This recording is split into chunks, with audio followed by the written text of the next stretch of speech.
David Harrison, our new director of football.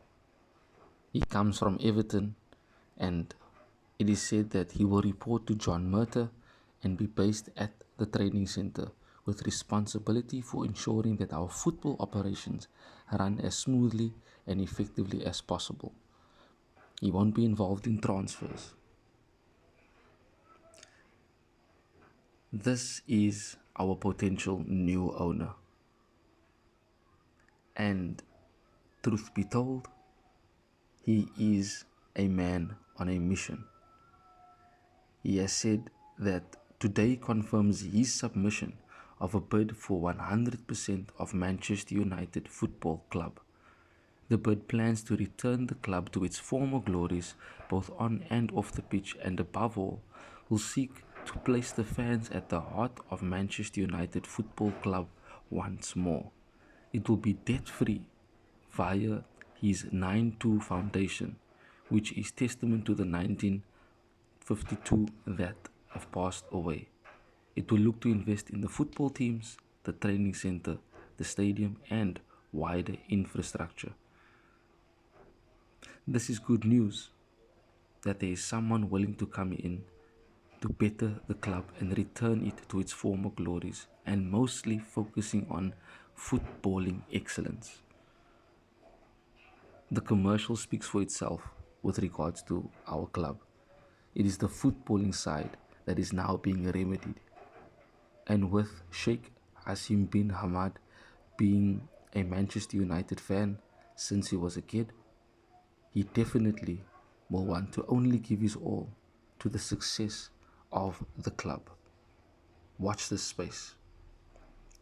After a really good performance against Barca, you have to ask yourself if we can keep up these good performances with the number of games we play every 3 days. But there is also a certain rhythm that has taken place, and it allows the players to be ready because of a key factor: consistency. It becomes apparent in the way we always have energy until the last minute, and combined with Ten Hag's correct subs, it does allow for a free flow of interchanging in the squad, but the level of performances remain high. Leicester City will come to Old Trafford to play counter-attack football. They can keep possession, but they will sacrifice that to stifle our attack and interplay.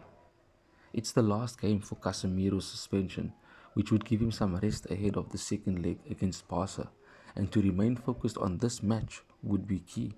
One eye is on the second leg, yes, but Leicester is a team we have to stay focused with when we face them tomorrow. 3 points is all that matters. Our bid for top 4 can only be strengthened by continuing our good form and cementing our place, especially after Newcastle lost, which gives us a psychological advantage ahead of the final next week. Ten Hag will have the team fired up for this game.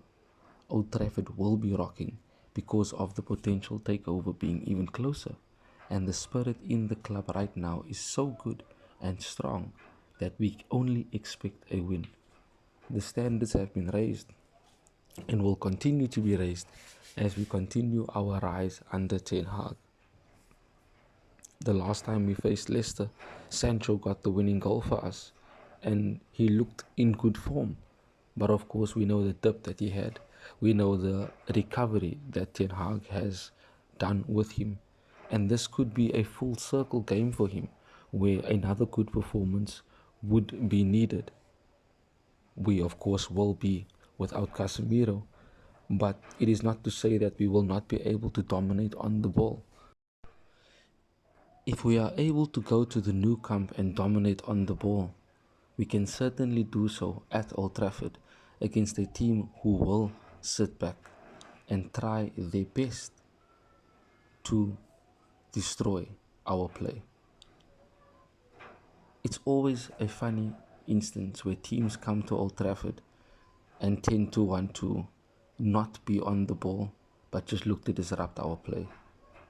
We have to be wary of James Maddison, who is coming to good form of late, and he is a threat and can potentially get a few passes in.